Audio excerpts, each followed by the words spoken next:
Hi అండి. అందరు ఎలా ఉన్నారు? బండికి పెట్రోల్ ఎలాగో నాకు ఈ టీ అలాగండి. మార్నింగ్ మార్నింగ్ నా కడుపులో ఈ టీ పడితే గానీ నా బండి స్టార్ట్ అవ్వదండి. మార్నింగ్ అంటేనే హడావిడి కదండీ! అందుకే సింపుల్‌గా అయిపోయి బ్రేక్‌ఫాస్ట్ చేద్దాం అనుకున్నాను.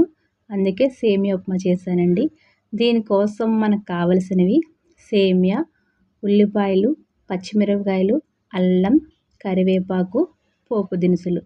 ముందుగా స్టవ్ ఆన్ చేసి ఆయిల్ వేసి అందులో మినపప్పు, శనగపప్పు, ఆవాలు, మనం కట్ చేసిన ఉల్లిపాయలు, పచ్చిమిరపకాయలు, అల్లం, కరివేపాకు వేసి బాగా వేపాలండి. ఉల్లిపాయలు బాగా వేగిన తర్వాత నేను ఇక్కడ 2 గ్లాసులు సేమియా తీసుకున్నానండి. దీనికి వాటర్ కొలత 1కి 1 అందుకే దీనికి ఒక హాఫ్ లీటర్ వాటర్ అయితే సరిపోతుంది. తర్వాత సరిపడినంత ఉప్పు కూడా వేయాలి. నీళ్ళు బాగా మరిగిన తర్వాత మనం సేమియాని ఇందులో వేసి సిమ్లో పెట్టుకోవాలండి.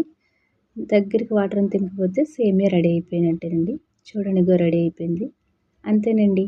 నా వీడియో నచ్చినట్టయితే లైక్ చేయండి, షేర్ చేయండి అండ్ సబ్స్క్రైబ్ చేసుకోండి. Thank you.